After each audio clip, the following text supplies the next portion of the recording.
only about 54,000 calories stored in muscle.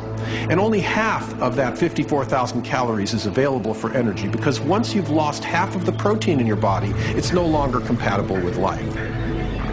Simply speaking, when your body consumes half your muscle cells, the game is up. But a brain desperate for fuel holds nothing sacred. It will even sanction burning heart muscle to keep itself going. So you have to start eating the protein in your body, literally eating it up to produce the sugar that's needed by the brain and the red blood cell. Miraculously for Jean-Luc, his brain's high-risk strategy pays off. 35 days after he was trapped, searchers find him only 200 yards from the cave mouth. His ordeal cost him over 40 pounds in fat and muscle, but his brain is just fine. Now that I look back at it, I think that everyone has a survival instinct, but it's just when one faces a situation like this that one really discovers it. The brain has developed many ingenious ways to keep us alive in emergencies. It has just as many ways to keep us going in everyday life. Especially if your day job is racing at nearly 200 miles an hour.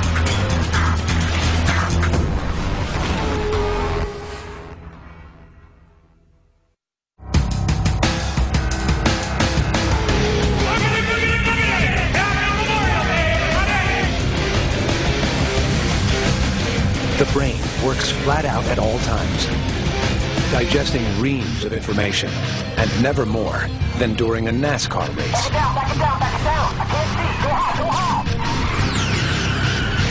The brain manages thousands of systems that keep us alive.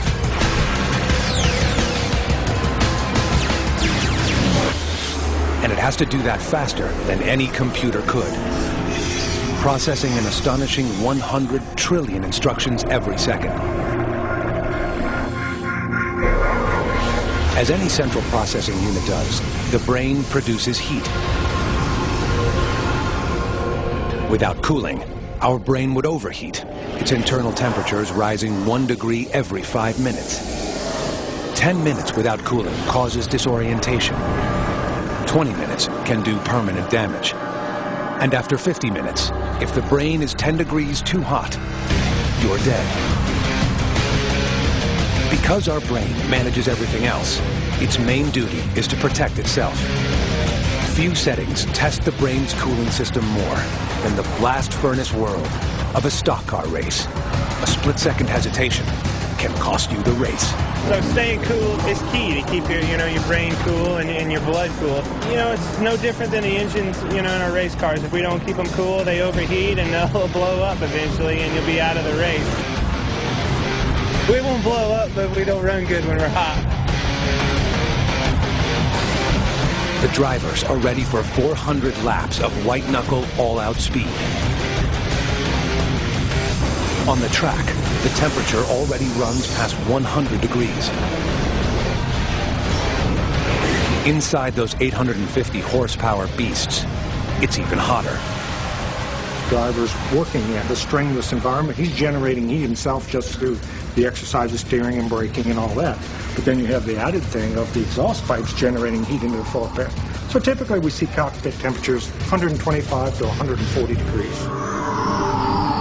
In such extremes, our brain needs sophisticated ways to stay cool. Our body's cooling system works like a car's.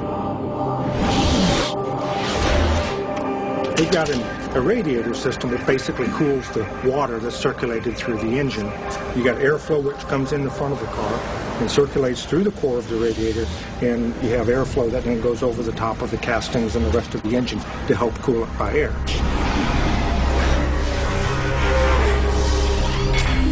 A car cools itself with water. The brain uses blood, which carries heat to the skin's surface.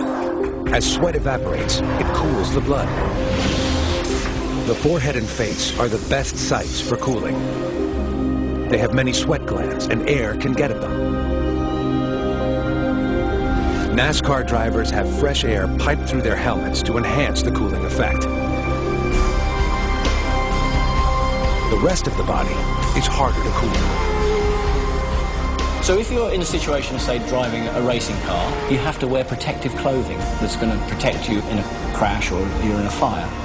Sweating in that situation is not really going to help you because it's just going to be absorbed into the clothing. Eventually the surface of the clothing will be wet and that'll evaporate. As the laps roar by, sweat saturates the driver's suits. This keeps perspiration from evaporating. But even after 210 laps, when the car's interiors are baking hot, the drivers must still perform at their peak.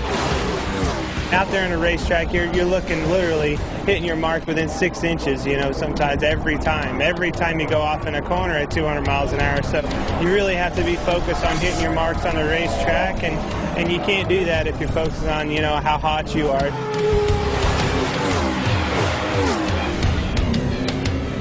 We still don't know exactly how our brain maintains the correct temperature under such conditions.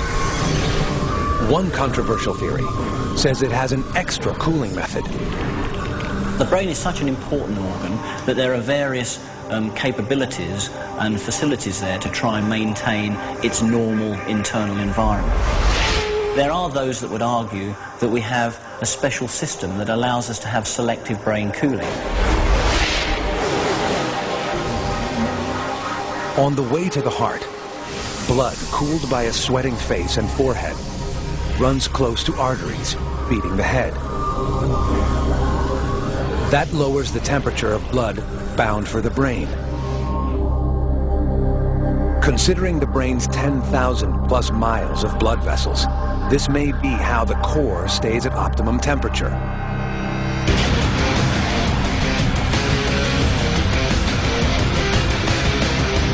After 5 hours and 600 miles, the drivers cross the line, still 100% focused.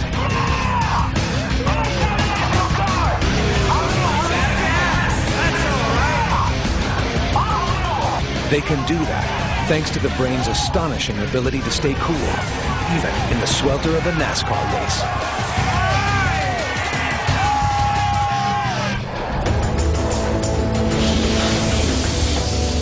One period when our brain is most active is when our body is at rest.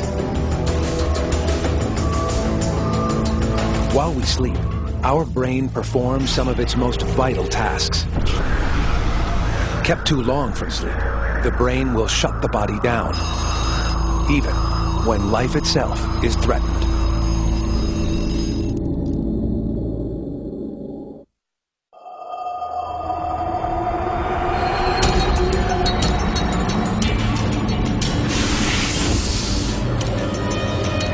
Of all that goes on in the human brain, the biggest mystery surrounds the time when we sleep.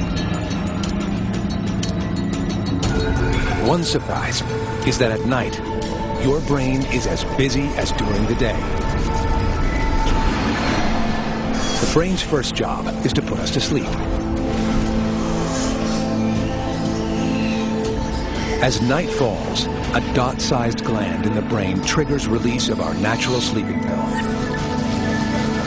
melatonin. Acting on our central nervous system, melatonin makes us drowsy. But as the body slows, the brain goes to work. Every night, it performs a tune-up. Brain cells that have worked all day shut down for repair. Chemicals clean up the byproducts of brain cell activity, and in some parts, new brain cells grow. Without this internal diagnostic and repair service, the brain couldn't maintain peak performance. If we stay awake too long, our brain knocks us out, no matter what the consequences. That's what happened to explorer David Hempelman Adams when he attempted a record-breaking solo balloon trip to the North Pole.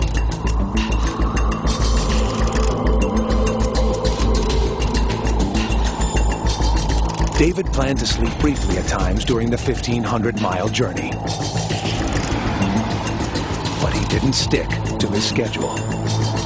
In the first couple of days, I was on top of the game, and the adrenaline was up. I'm not too bad for the first couple of days anyway. After 48 hours without sleep, the balloonist's thought center was the first to go. Going into the second into the third day, I was making silly mistakes.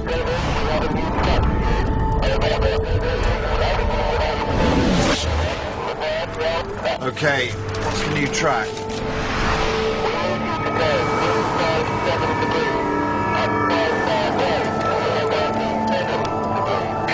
You're going too fast. Can you repeat that over? When I would call up the control room, they would give me a track, and I'd repeat it 3 or 4 times just to make sure. And they go, no, what are you, stupid? It's this. And so you realise